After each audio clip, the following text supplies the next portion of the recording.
Living Local Carolina with Katie Turner. Local trends, shopping, dining, and more. This is Living Local Carolina. Well, I'm back today at the Myrtle Beach Colored School Museum and Education Center, and I'm joined by Cookie. How are you, Cookie? I am well. How are you, Katie? I'm doing great.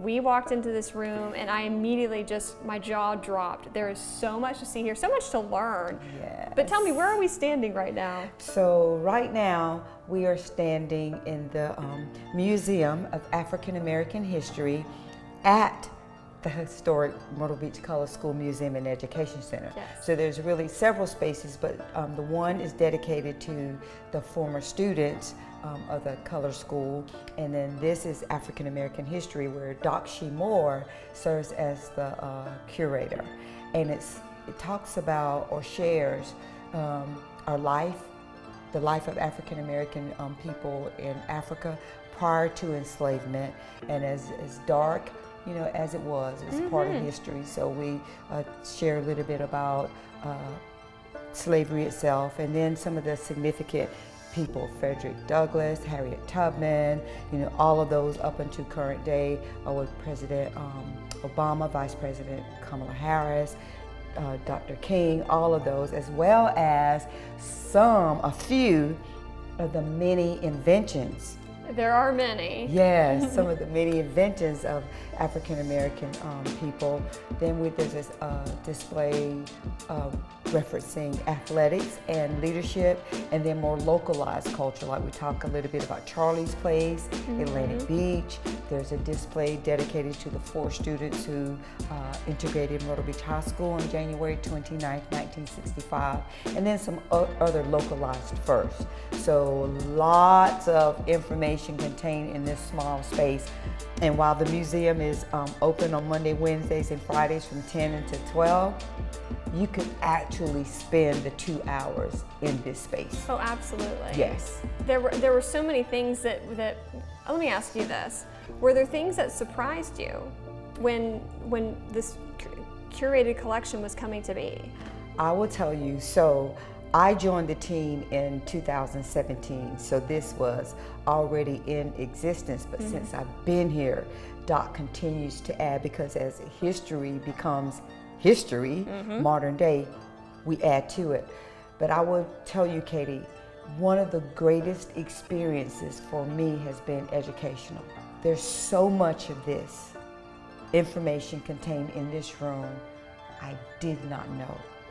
It was not a part of my curriculum, you know, high school nor college. Got some of it, you know, at church, but the extent of what I continue to learn, and every time I'm over here, it seems like I pick up on something that I didn't before. And education in itself is right here in this room. Very cool. And that's very apparent too.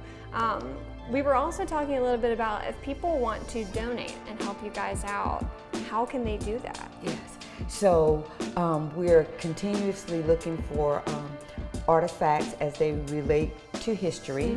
And so donations can be made simply by calling us, 843-918-1062, or showing up here at the museum and bringing those artifacts. Now, I will say that in order for something to be deemed museum quality or museum eligible, there was a curator, you know, for the classroom part, that a professional person, because, you know, some people brought their grandfather's shoes or their grandfather's hat, and while that is so important and so special, we did not have the space for it.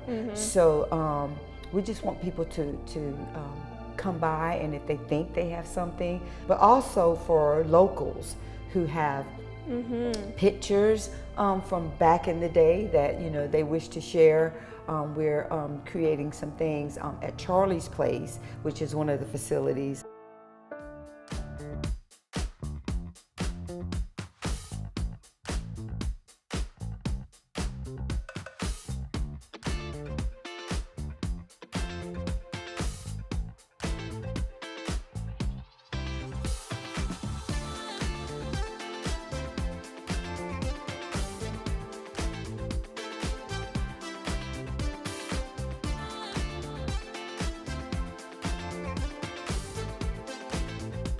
We'll be back right after this break with more Living Local Carolina.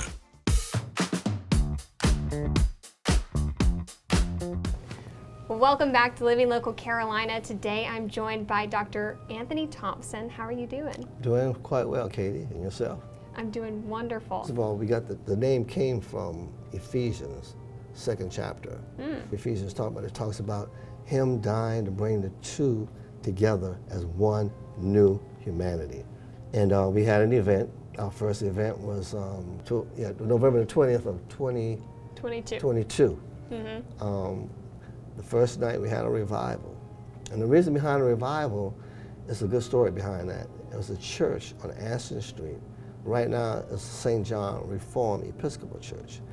But in the 1800s, it was a Presbyterian church. But it was an integrated Presbyterian church. They had like 12 whites, 12 blacks, and about 48 whites. Anyway, he caught a lot of flack behind it. The pastor's name was Gerardo. And he wanted to do something similar to what we're talking about right now. He wanted to unite the city of Charleston. Yeah, so he had a revival, and a three-day revival. And on that third night, it describes him preaching like a shock of electricity with the Holy Spirit, of course. And when that Spirit hit him, it changed everything. Because the very next day, you hear what I'm saying? The very next day, every church in Charleston increased their membership. Every church increased their membership. Yeah, it's a written fact. That is crazy. It's a written fact, yeah. And then what happened was, it was like the Spirit hit and just kept on going.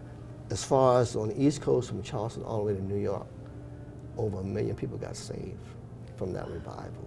And so the next day we went to 7 different landmarks in the city of Charleston. One of the landmarks was the Battery. White Point Gardens? White Point Garden. Because that's the place where a lot of brothers fought brothers. Well, like 600,000 soldiers died right there in that spot. So that was a spot of hostility, So we went there to pray, and it was over, having slaves. You know what I mean? So we prayed there that God would, change their hearts. He can't change what happened, Of course. but he can change the hearts of the people today, so that they will no longer perpetuate the hostility that took place there. Instead of hostility, let's talk about some peace.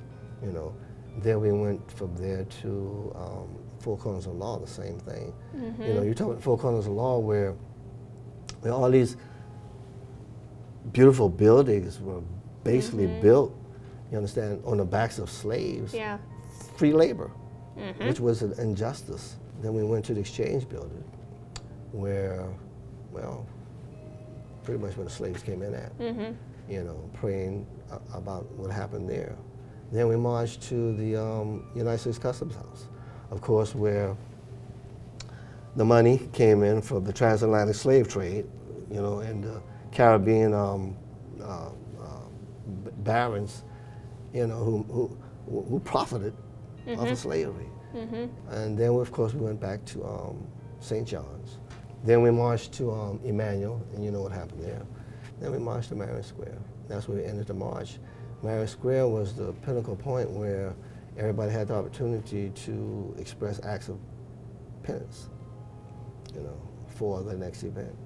Yeah, and so pretty much that's what it consisted of. Powerful day. Yeah, powerful day. We had people to join in, with us along the way. Maybe didn't know that the event was happening. Have no idea. There you go. Then I had some friends of mine who actually like watching it on TV, and they came running out there. I mean, like joining in, yeah. I mean, that. who I hadn't seen in years, and taking the flags and things off my heads. I'm trying to figure who are these people. And then I realized people I knew from previous years.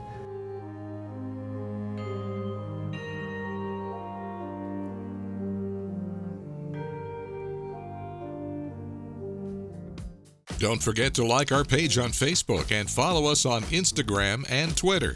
How to use the QR code. Just open the camera app on your smartphone, iPad, or tablet. Point your device at the QR code so the QR code appears on your screen. Your device will recognize the QR code and show you a notification. Click that notification and you'll come to our website.